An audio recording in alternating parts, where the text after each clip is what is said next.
What is going on, ladies and gentlemen? Welcome back to Auto Auction Rebuilds. Boy, there's been a lot of controversy about me and my cars, my Lemon Ram that's somehow now certified and back on the dealer's lot for sale at David Stanley, and of course my Dodge Charger Scat Pack, and the thing I've been most bashed for lately, I think, the most controversial subject, is how I ended up $40,000 upside down on my now 2024 Dodge Charger Scat Pack. And I think it's time we address all of these issues because honestly, you guys deserve an explanation. But before we get into it, you might notice there is a vehicle missing in my driveway. And that is, of course, my Dodge Charger Scat Pack. It is at the dealership. In fact, it bricked itself in my driveway. I was on my way to take it to the dealership to get my window fixed. You guys remember the passenger window was making some horrible noises, and I was on my way to get that resolved. It was literally in the driveway. I was in the car, started it up, and suddenly everything went wrong. Bad, like major bad. When I say it bricked itself, I'm dead serious. It bricked itself. Now I've got a video of that coming soon, so stay tuned. It had to be hauled with a tow truck to the dealership, and I haven't heard anything back about it since they picked it up. So I have no idea what's going on, but apparently people seem to think it's probably got some kind of an internal short in the battery. So we're going to come back to that real soon. But for now, I think we ought to go sit down and have a little chat about, well, the Ram, the Lemon Ram that everybody likes to call it, and my current financial situation. All right, so let's get into it. I have a notebook here because I've written down everything that I think a lot of people's going to want to hear about. And we're going to start with, I think, one of the big controversies is the Lemon Ram. This is what everybody's calling it. This is not what I call it, but it's the Lemon Ram. My 2025 Ram 1500 Rebel, the SST, with the Hurricane engine that you guys watched the story unfold. That thing was breaking constantly. Remember, it was misfiring. I mean, it was causing me a lot of problems, and unfortunately, for quite a while, Dodge couldn't figure out what was wrong with it or how to fix it. But if you remember, in a video I showed you guys, they did a software update, and guess what? It did fix it. We never had any more misfire issues, check engine lights, none of that stuff ever happened again. So I think a lot of the confusion is maybe some people didn't see those videos, so they think that the truck was still broken. Literally, the truck was fixed. I hauled with it. I mean, I towed, if you guys remember, I towed a 3/4 ton Chevy Avalanche 2500 with a big block, 8.1 liter big block. I towed that thing all the way from here to AAR headquarters with that truck. I mean, I loaded that truck down and I couldn't get it to mess up again. The truck was fine. Now, I had decided that I wanted to trade in the truck, and we're going to get into this in a minute, because of a lot of negative equity that I've accumulated over the years. $40,000 in negative equity, and that is the next big controversy on YouTube right now. It is 40 grand in debt. How could this possibly happen? What an idiot. And we'll get into that, but let's stick to the program here. This truck was $40,000 upside down. All right, and again, I'll explain in a little while. I decided, after sitting down and thinking about things for a while, I was paying $2,000 a month for that truck, and I know that's insane. But I really sat down, I was looking everything over, mainly my financials. I've been doing a lot of kind of soul searching through my books lately, trying to figure out, what am I spending all my money on? Because I spend a lot of money.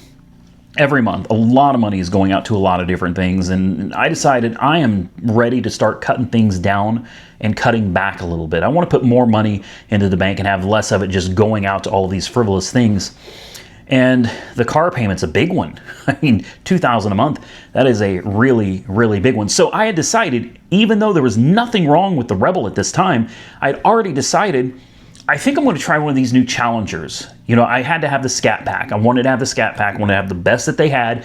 I saw a lot of YouTube videos of people having really negative experiences with them. So I want to make it very clear, I bought the Scat Pack from the beginning expecting there's probably going to be issues with it. There's going to be problems with it. But it seemed like kind of a hot topic on YouTube.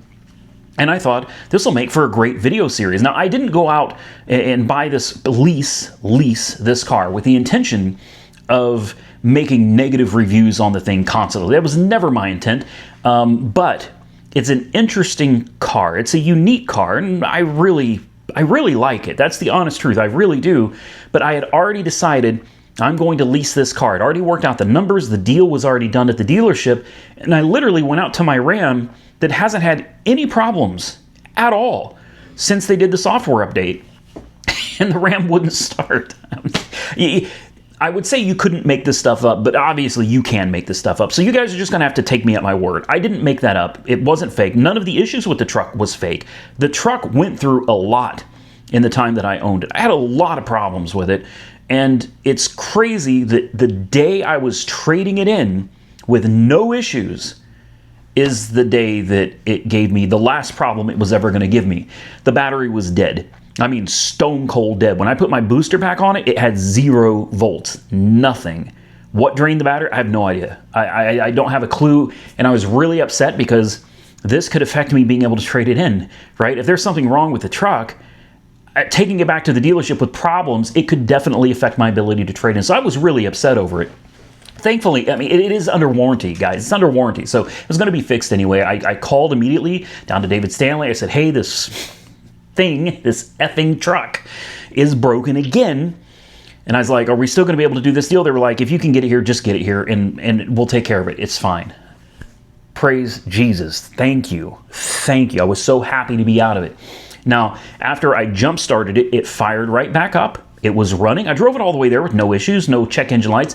One problem that I had with it is that the electric locks, the power locks, didn't work anymore after the battery had gone dead. With the key fob, it wouldn't lock or unlock, and even with the buttons inside the car, it wouldn't lock or unlock. You were just kind of, you were stuck. If it was locked, you had to literally climb through each seat and unlock each door. Now, with that said, they got the truck back. I traded for the Scat Pack. Now, the controversy seems to be that it's a lemon truck. I should have lemon lawed the truck. Let's start with that. Why didn't I file lemon law on the truck? So let's start with, I have an attorney that takes care of that kind of stuff for me, okay? If you guys remember, some of you probably weren't around, but back in 2019, I bought a brand new Chevy Corvette, just a base model Stingray with a 7-speed manual transmission, brand new off the dealership's floor. And that same day, I bought an engagement ring, really nice engagement ring for my fiance, and then I went and bought myself a Corvette. This was a reward to myself for finally making it. You know, I finally felt like I'd reached a real milestone in my life. I made it on YouTube, and this was a gift to myself, and that was a gift to my fiance for sticking with me and helping me get through all the things that we have gone through together to get to that point in 2019. That car was an absolute disaster. And then everybody, 2019 and then in 2020, it became a problem. The car broke with 146 miles on the odometer, and it was in the dealership for more than 30 days because they couldn't get parts. The fuel pump melted in the fuel tank, and it became an actual disaster. So I have 3 friends currently that are all lawyers. And I got a hold of one of them locally, Eli, big shout out to you. I asked Eli, what do you think about this? Is this something, I'd never done lemon law before, and he said, absolutely. He said, let's do a lemon law. And he did this for free. You guys don't ever see him on the channel. He doesn't really want to be on camera or anything. He's not the kind of guy that wants the publicity or anything, but he's a very good friend. He's actually the guy that sold me the house, AAR headquarters. He sold it to him. So Eli, if you're watching the video, I still want to thank you, man, for doing this for me. And he wouldn't take a dime. I offered to pay him because ultimately what GM decided to do is pay me off. That's a nice way, but they gave me a $10,000 check that I had to pay taxes on. But I got $10,000 for my trouble if I wouldn't lemon law. So I took the $10,000 and then I took it to David Stanley and I traded it in. And I've been running Mopars ever since. I never went back to General Motors after the way I was treated. I say all of this to give you some context and bring you up to speed with, I understand how the lemon law works. So let me explain it to you. It's different in every state, but In Oklahoma, a lemon law can only be, number one, it has to be a brand new car. Cannot be used. You cannot lemon law a used car. Okay, so number one, it has to be brand new. So the Ram qualifies. Check. Next, it has to go in for service 3 times for the same problem or something that was caused by that problem originally. A new problem was caused by the original problem. 3 times. My Ram had not been to service 3 times for the same problem. It had been to service twice, and they fixed the misfire issue with a software update on the second visit, and I never had that problem again. Therefore, the truck does not qualify for a lemon law. It has to be the same problem or a problem that was directly caused by the initial problem. The next way to get a lemon law, number 3, is it spends more than 30 days in the shop. It didn't qualify for that. So according to Oklahoma law, and again, remember, I literally have an attorney that handles this kind of stuff. It does not qualify for lemon law. So I don't know where everybody's getting this idea that this truck is a lemon. It literally does not qualify for Oklahoma lemon law at all. Period, blank, it does not qualify. Next, let's say that it did qualify. Let's just pretend that it would qualify for lemon law. Why wouldn't I want a lemon law? Because if you lemon law it, you get all your money back. And remember, I'm $40,000 upside down, right? 40, that's no lie, I'm serious. I'm $40,000 upside down on this truck. Why wouldn't I lemon law? Surely I would want to lemon law this truck, and then I'd get out of debt for free.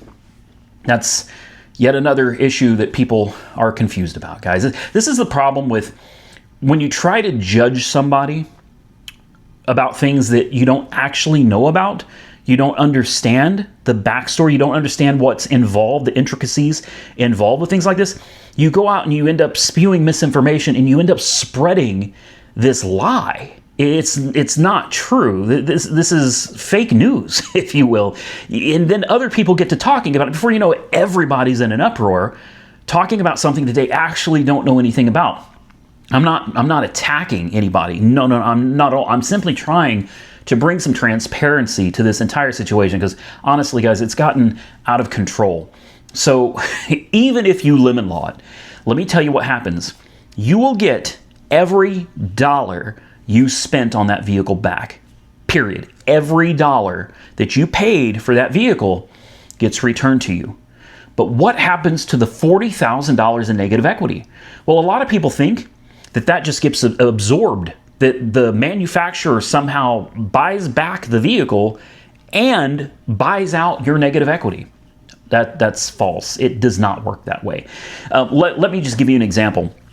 Let's pretend that you own a small, very small auto manufacturing company. You build cars, and let's say one of your customers bought a car from you, and it's a lemon, okay? It just keeps breaking over and over and over again. It qualifies for lemon law, and this person has now filed a lemon law case. This is now legal, and you're gonna have to take this car back.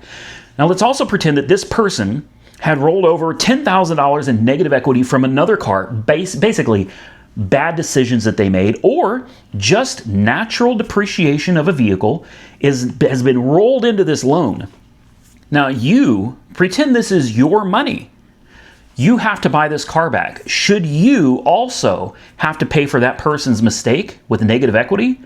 You have to buy the car back. That's the law. You've got to give them every dollar they paid for the car back.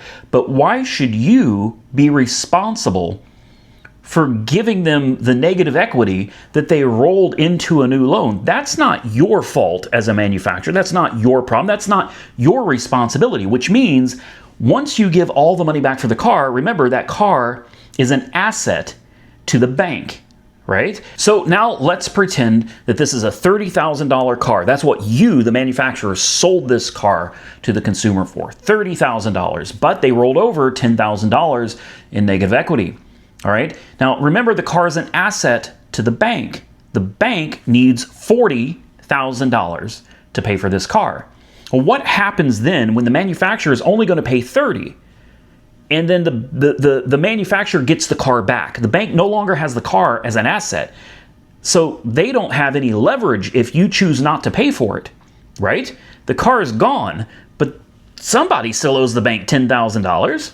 Well, that's you. And you don't get to just pay that out over time. The bank no longer has the asset. You owe that money immediately, which brings us back to me being $40,000 upside down. That's a lot of money. So if I were able, and I was not, the truck never qualified for lemon law, but even if it did qualify for lemon law, that would mean I would get back all the money for the truck, but I would still owe the $40,000 out of pocket. Could I have paid it? Yes. That would have been tight. Like, that would have been a really bad deal. I don't want to pay $40,000 out of pocket. Not up front like that. So, no, a lemon law was not even a good idea for me, even if it was something that could be done. Now, let's move on to the next big issue, which is, how is the dealership selling it with not reporting to the consumers, not advertising that this thing's problematic, it's horrible, it's a bad truck? And how did it get certified pre-owned? It's CPO now. Well, again, remember, guys, it's now a used vehicle, okay? And it's fixed. It's been through the service department. This truck is fixed. They never had another problem out of it. They charged the battery. The key fob started working again. And as of right now, the making of this, so today is the 17th of May, 2025. It's 12:45 p.m., okay?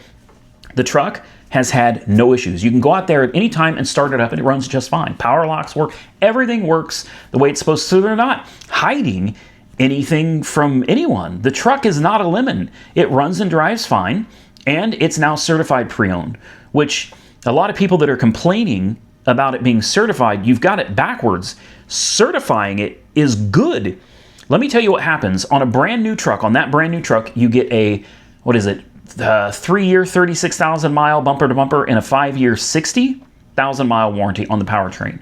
Okay, now you get, like, I think it's an 8-year, 100,000 mile warranty because it's certified. Now, I'm going to admit, that doesn't make sense, but I have bought certified pre-owned trucks from David Stanley before, and you get a 100,000 mile warranty on a used car or truck versus the 60,000 miles you get buying a brand new one. So in a lot of cases, it makes more sense to buy used and collect the certified because, number one, somebody else took the depreciation hit. It's still a 2025. Technically, it's still new, but now it's used, and it took a depreciation hit. So you're getting it for less, and you're going to lose less money as it depreciates over time. Next, you get an even better warranty. So everybody that's complaining that it's certified, this is a good thing for the end consumer.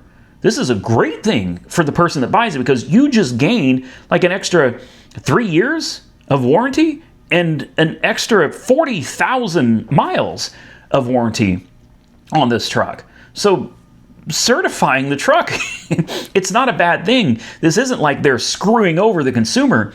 They actually made it better for the next person that buys it because you're going to get that extended warranty. So how about laws were broken, the state is involved, even Stellantis themselves are involved? None of this is true, okay? None of this. The state of Oklahoma is not investigating them. Nobody's going after them. Nothing's happened. Stellantis is not interested in anything that's going on. I can't say too much about it, but I have people that talk to me that are directly inside of this, okay? So none of this is true. There's nobody going after David Stanley. They're not in any trouble with the state. There's no investigations. Nothing is happening, all right? And again, I occasionally have to keep looking at my notebook here because I really want to be transparent. I want to get all this cleared up in one video, man. No laws have been broken. It was never eligible for lemon law. Nobody's in trouble.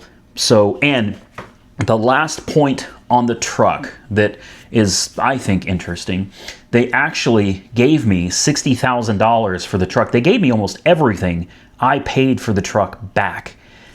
And they're selling it for less. I think it's on their website right now for $55,000. They're eating $5,000 on this deal.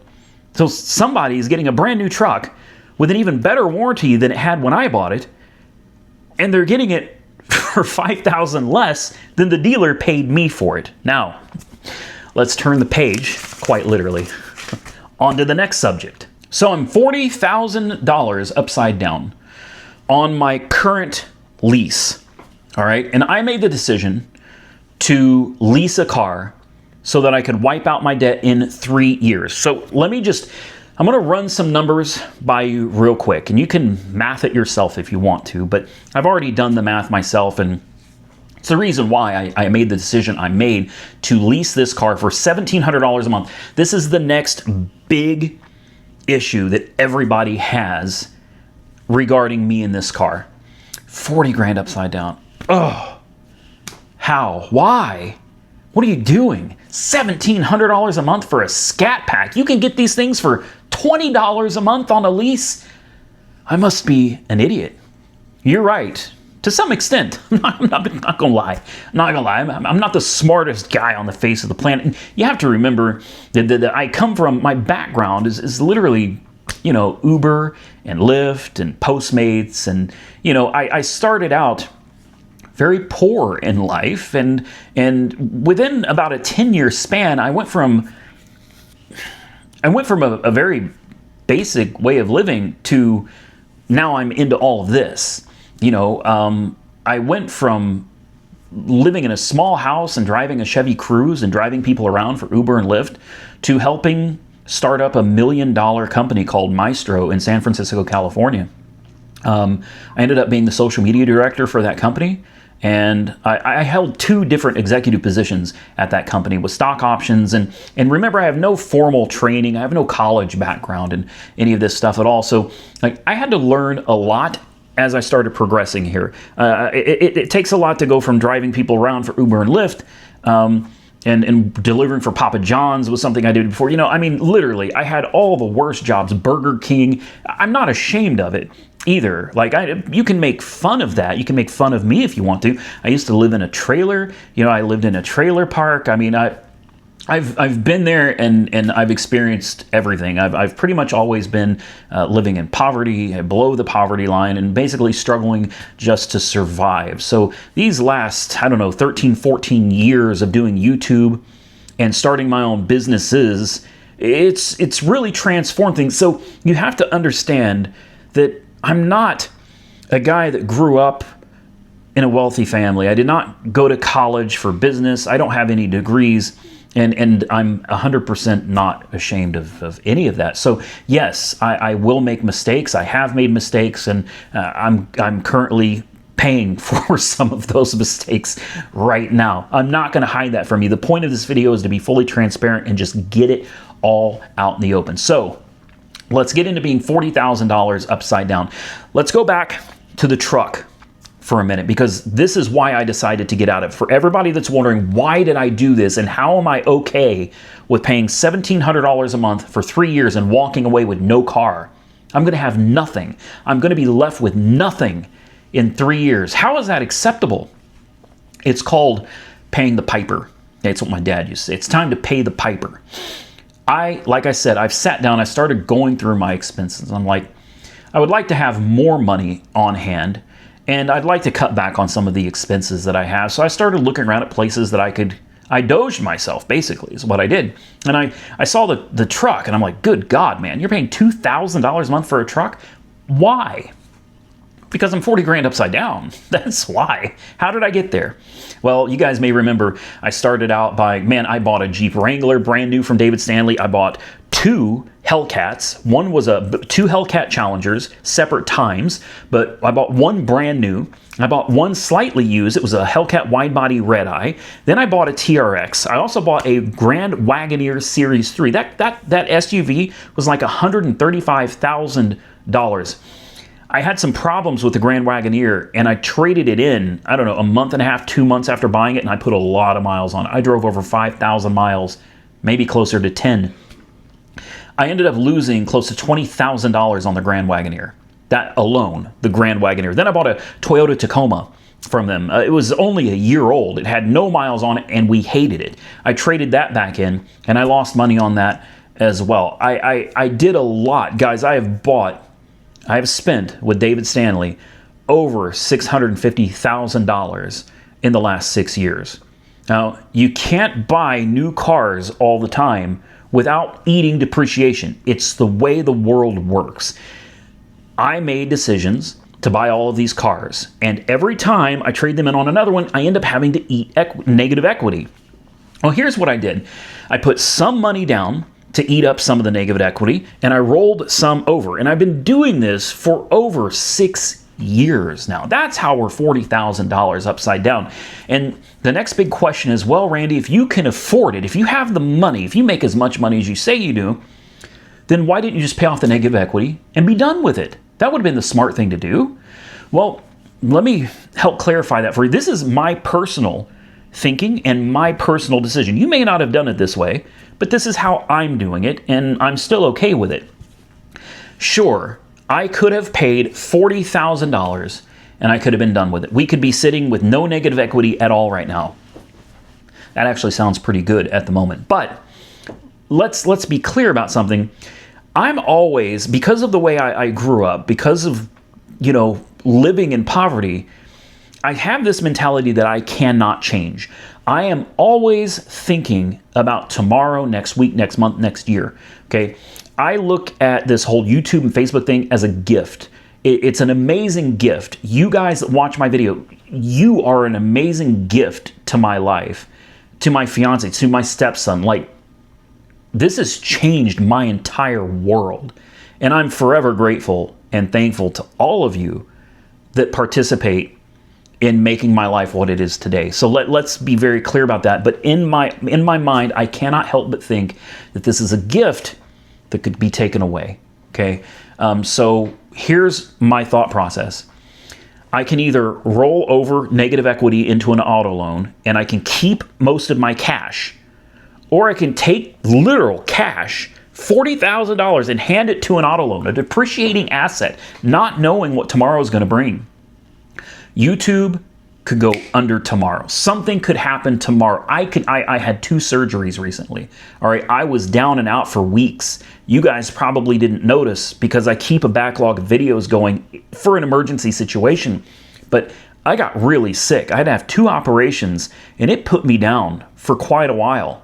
And I still managed to seamlessly keep YouTube rolling. I'm always thinking about tomorrow. I'm always thinking about a disaster. Maybe I get banned from YouTube. Maybe I get banned from Facebook and I lose all of my income. These are the things that I can't help but think about and prepare for. So while it may not make sense to you, this is how I'm living my life, as if tomorrow may not be here. I live thinking that I could die tomorrow or next month or next year. If something happens to me, what's going to happen to my family? They're going to have to deal with all of this.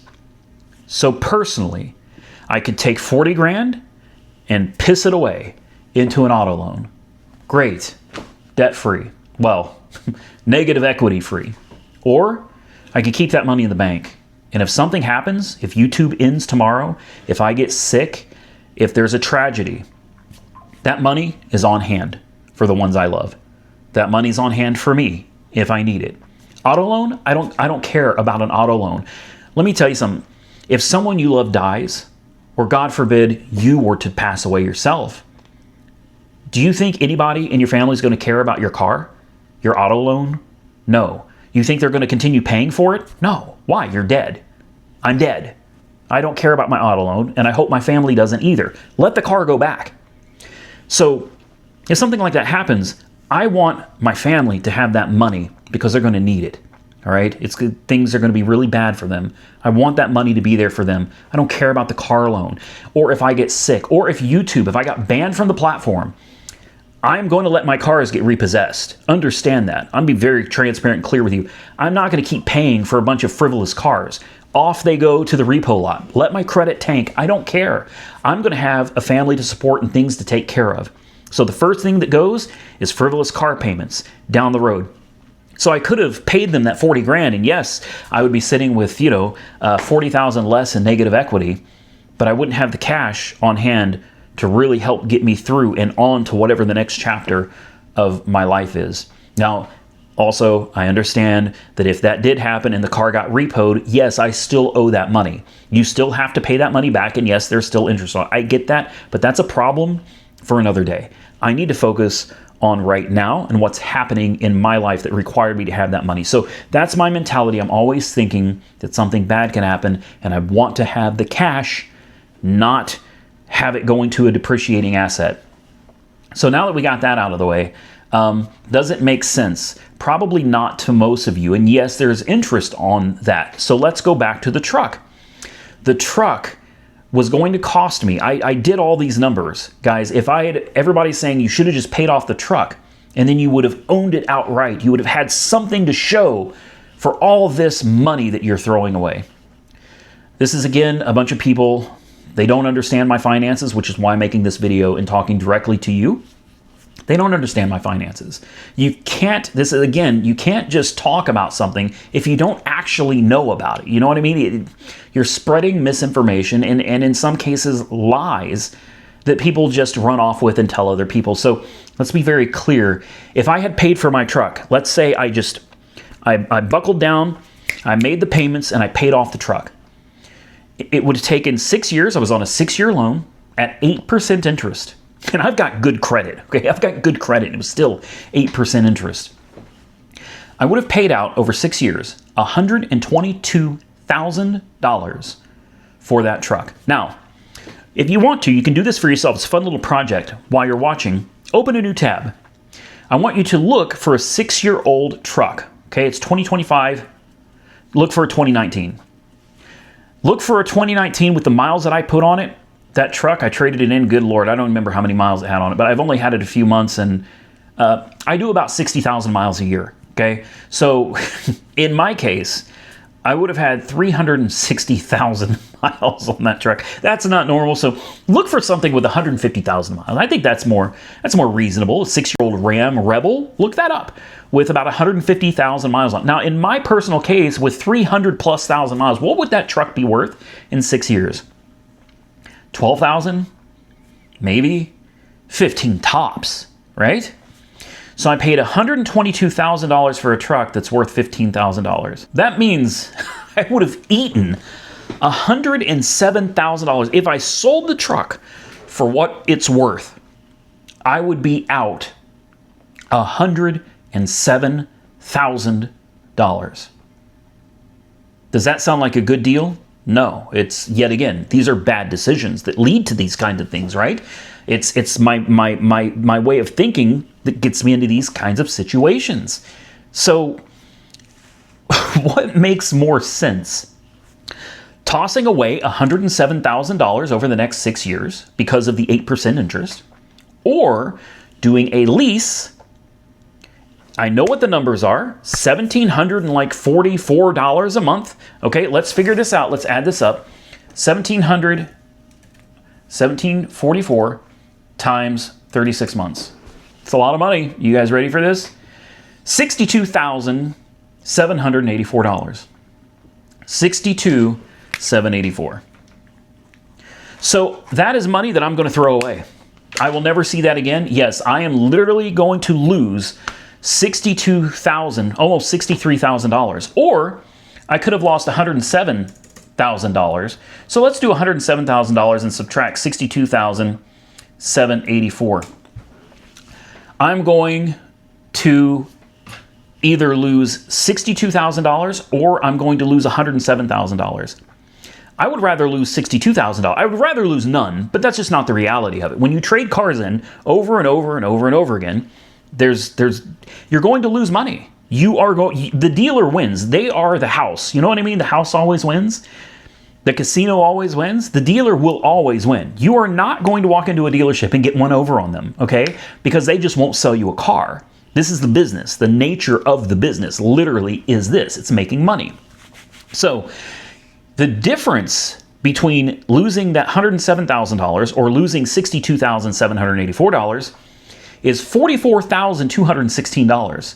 I saved myself. And this is what nobody's talking about online. Nobody's doing the math and showing the numbers.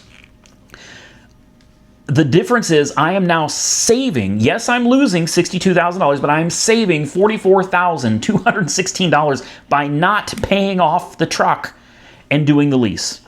So how do I feel about being left with no car and losing $62,700? Well, I am losing it, but you can't just drive a car for free, right? You can't drive a car for nothing.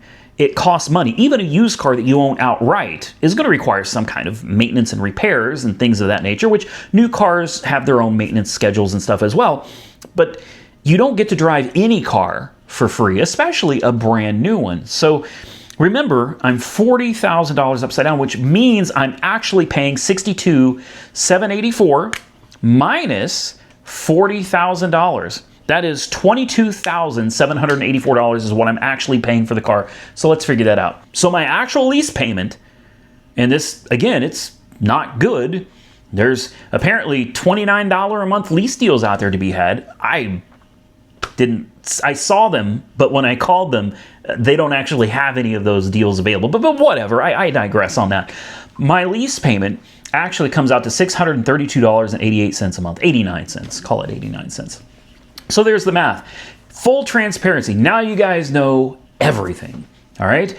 Yeah, I'm paying more for the lease than I probably should. I could have probably found a better deal somewhere else, maybe, or maybe not. I don't know.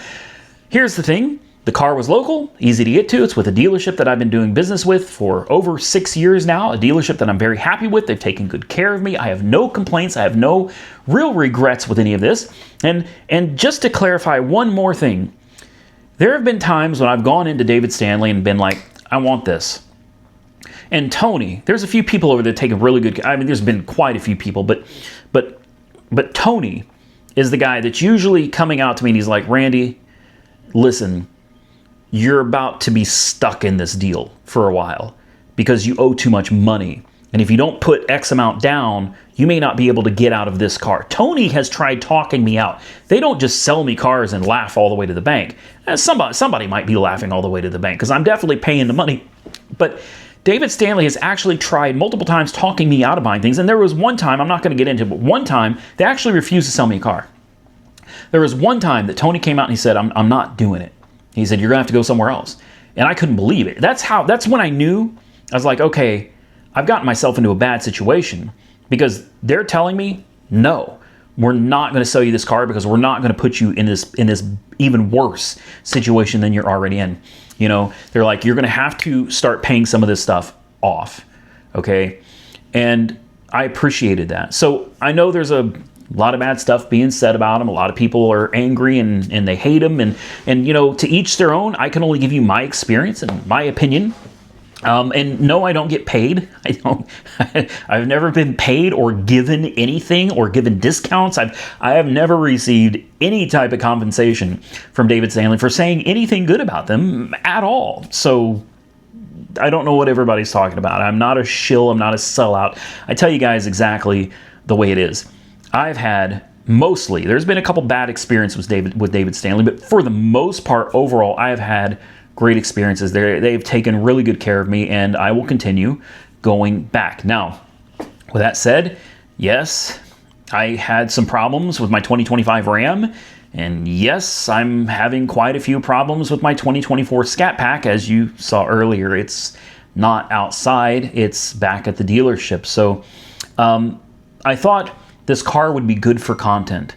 And the truck, there wasn't really any views to be had on the truck anymore. So I thought, I want something different.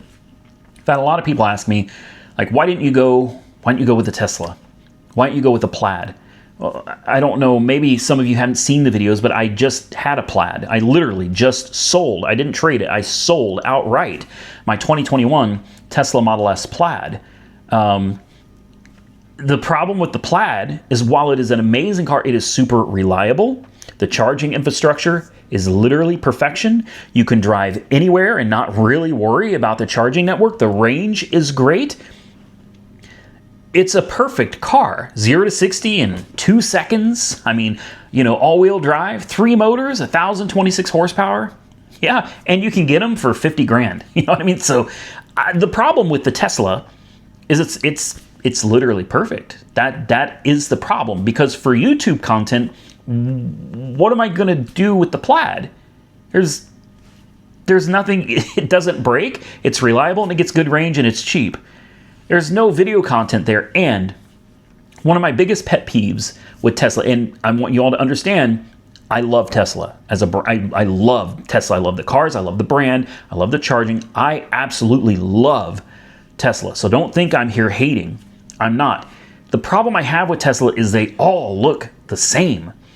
Every car, look, it doesn't matter if it's a Model 3, Model Y, Model S, except for the Cybertruck and the Model X. Obviously, those look a little different. But for the most part, Tesla's all kind of, they're just these kind of aerodynamic bubble-looking cars. They don't have a whole lot of style, you know? And they're not different, is what I'm trying to say. Every one of them, they look very similar to one another. And when you're driving down the road, do you think people are going, oh my God, that's a Tesla. Did you see there's a Tesla over there? No, man, Teslas, let me turn that ringer off. Sorry about that. Teslas are just old news, man. They're great cars. I love them, all of them. I do. I love Tesla. I'm not the biggest fan of the Cybertruck, but where's the content in this? And I'm tired of driving cars that all look the same. I like when I'm driving down the road for someone to go, oh man, look at that car. Look at that. That's a 57 Chevy. Oh, that's a Plymouth Prowler, you know, or that's a Dodge Viper, or that's a Viper truck, you know. Oh man, a 67 Barracuda. I like driving cars that have character.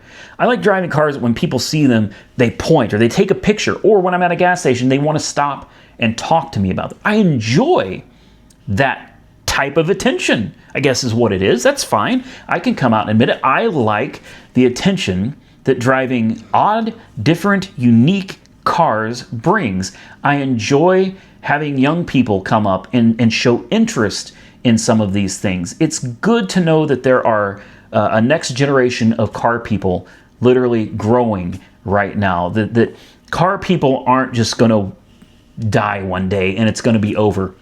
So I like things that give me the ability to talk to people and kind of spread information, you know, hopefully maybe plant a seed in some of these younger people so that they get older and want to be involved or do something in the automotive industry as well. It scares me that the future may end up being all autonomous electric cars with no character, and that people that used to go out and actually wrench on cars and love cars, have emotional attachments and feelings for cars, that's going to die.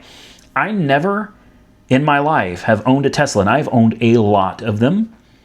I have never had the same feeling about a Tesla that I've had for some of my, like a 57 Chevy, you know, a 57 Bel Air, take your pick. I can get emotionally connected to those. The electric cars they're bland. They're I enjoy them. I like them. Sometimes I'll say I love driving this car, and I do, but they're soulless. You know, there's no soul there. Anyway, the point I'm trying to make is I wanted something different. And the Dodge Charger is super controversial. It's definitely different. And, I mean, no, it's not faster than a Tesla, and I get that all the time. I could beat you in my Model 3 performance. I could beat you in my Model... Sure, yeah. I'm not arguing that. It's not about being the fastest car. That's not what the Charger's about for me. It's not about the range. It's different. And I applaud Dodge for that. They made a lot of mistakes with this car. The advertising was a disaster. The name of the car, the labeling the car, 4 doors, 2 doors, electric, gas versions. It's a disaster. But they made, in my opinion, a really cool car. I love the design. I love the look of it. The technology, it's a little dated, it's a little behind the times, but I mean, it's Dodge's first attempt at an EV here. And while they didn't get it right, at least the styling to me is really unique. I feel a little more about driving the Dodge Charger than I do about driving a Tesla. Just the fact that it's so unique looking, different, a hatchback, it's big with 2 doors, it weighs 6,000 pounds, all-wheel drive, 670 horsepower. I mean, it's if you never driven one, I mean, I get it. The damage is done, you know, the damage is done on that car, but so I understand a lot of people will continue talking trash about it, and that's fine. Everybody's entitled to their opinion. I am not here to tell you you can't have an opinion or that you can't talk about something. I'm just saying that, you know, you really should experience one and drive it around for a while. Like, get to know the car, because if you've never ever driven one, you're actually missing out. And I'll be the first to admit, there's a lot of negative things to talk about with this car. A lot more than I'm even going to bother trying to get into in this video. But the driving experience for me is more fun. It feels more like, instead of just driving a soulless car, I'm actually like playing a video game. In a way, they gamified the car to make it feel, you know, not so much like a car, but almost like you're in a video game. The cockpit of that car is incredible. The ambient lighting that just surrounds you like you're in a spaceship. The fake exhaust noises. A lot of people hate them. I love them, because when I'm driving in another type of EV, you don't hear anything. It's just quiet. And that's weird. It's weird to me, driving a silent car. Even though the exhaust noise is fake, I like hearing something. I like kind of tricking myself when I'm not even paying attention, you know, kind of tricking myself into, you hit the throttle and you hear a response. It's not just, you know, you actually hear something. It fulfills me in some weird kind of way, and I like it. So I leave the exhaust sound on. I find the car to be really enjoyable to drive. I love driving it, and contrary to what the internet would have you believe, no, people are not pointing and laughing at you going down the road. The car gets more attention than just about anything else I have ever owned, and I'm not the only one. I'm not saying that because I'm trying to make myself feel better about the car. Ask Monkey Wrench Mike. He went with me on the 1,400-mile road trip. He can tell you why. He's got no reason to lie. People stop and they want to talk to you about the car. People are interested in it. They've never seen one. And I know the joke is that's because nobody's buying them. You're right. I'm not arguing any of these points.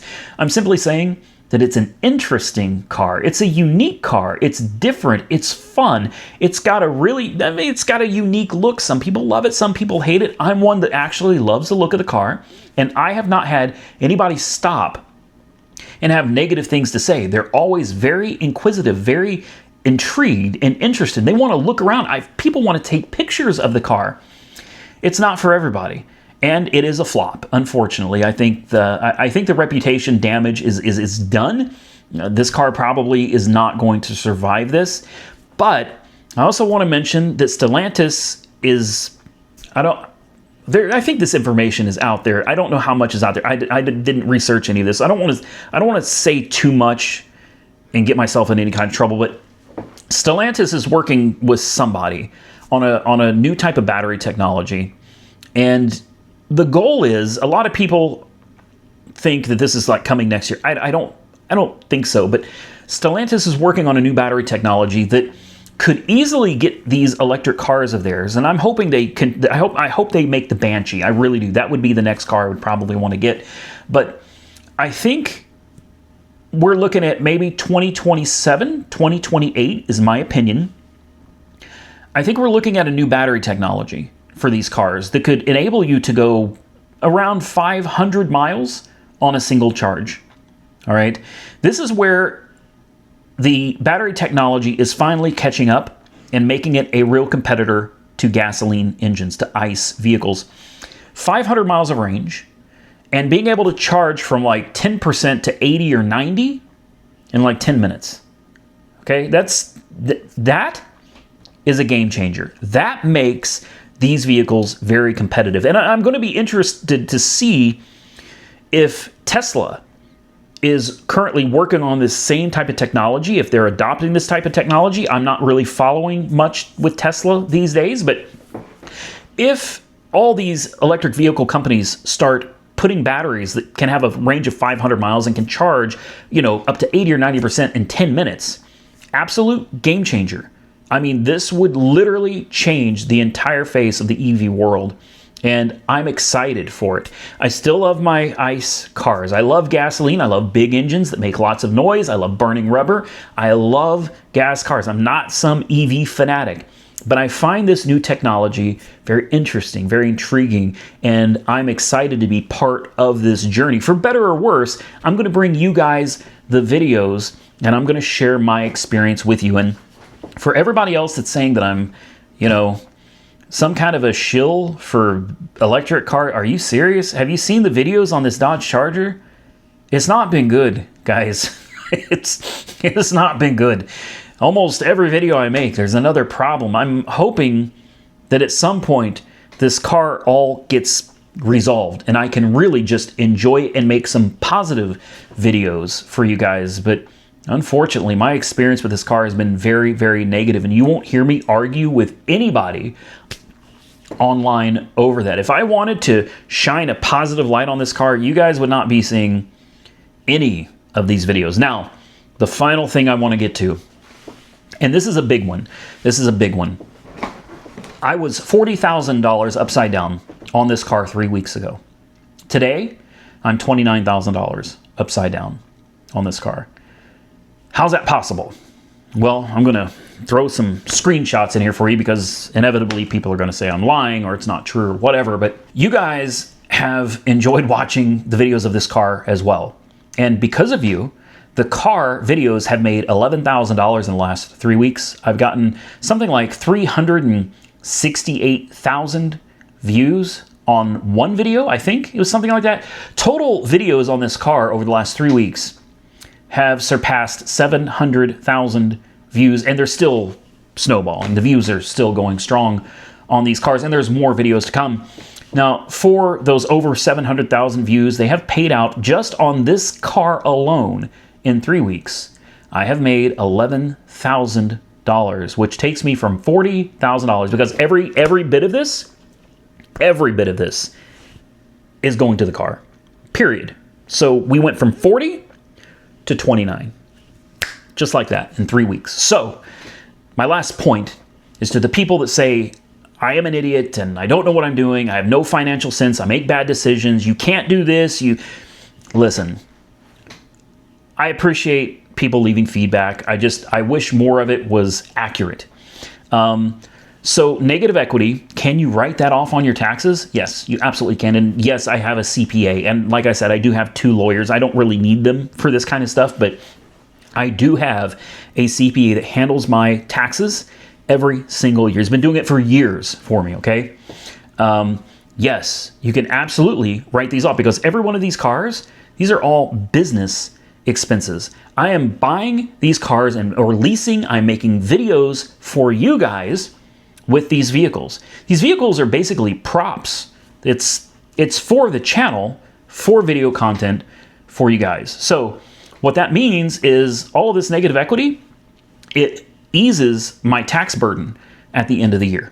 And again, yes, it's legal. Check with your own CPA, Google, whatever you want to. But yes, this is all perfectly legal. Is this good advice? Should you roll over negative equity and hold on to your cash? No. No, not even for me is that a good idea. And I'm being upfront and honest with you guys about that. Negative equity is not good. Okay, you shouldn't have yourself buried in debt. I wouldn't recommend that to anybody, but it is my life, is my finances, it's my personal decisions to do this way. But like I said, I've gotten to a point where I'm looking around and I'm like, I want to cut back on this and that and this and that. And we're getting there. Thanks to these videos, we went from 40 grand 3 weeks later down to $29,000 upside down.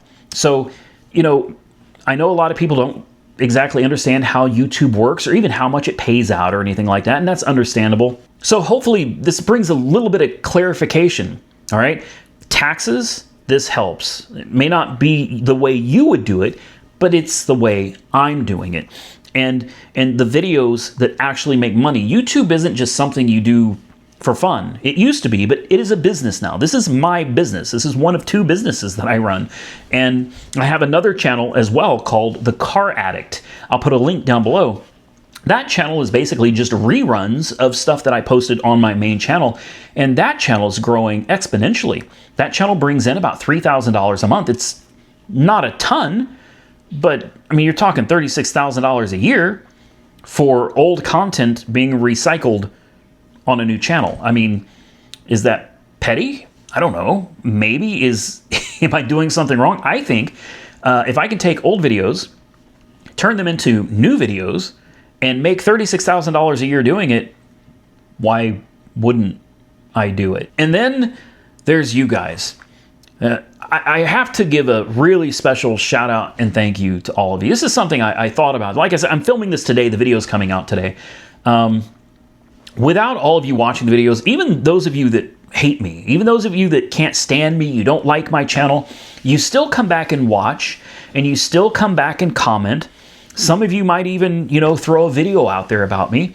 And I have to say that even though it gets frustrating and I get aggravated, I still have to thank you, all of you, whether you like me, love me, hate me. If you watch the videos, thank you.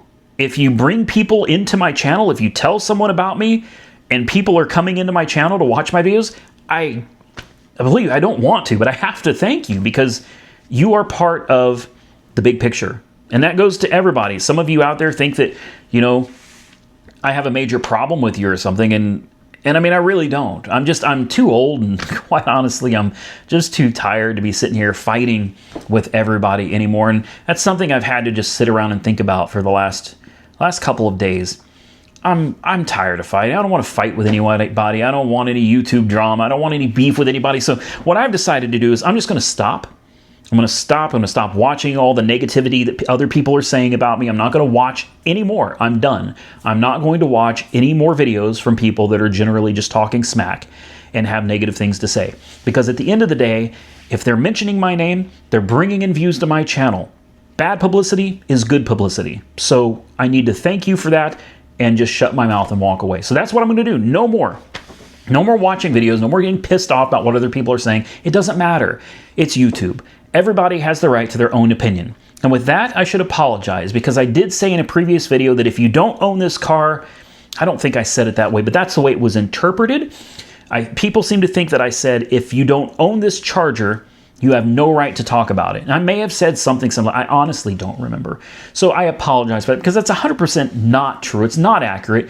You can, for sure, watch other people struggling and suffering through owning one of these cars and come to your own conclusion. Absolutely. You don't need to own it to see that people are having problems with it. So if I actually said that, I want to apologize to any of you that saw that video and saw where I said it because I was absolutely 100% wrong.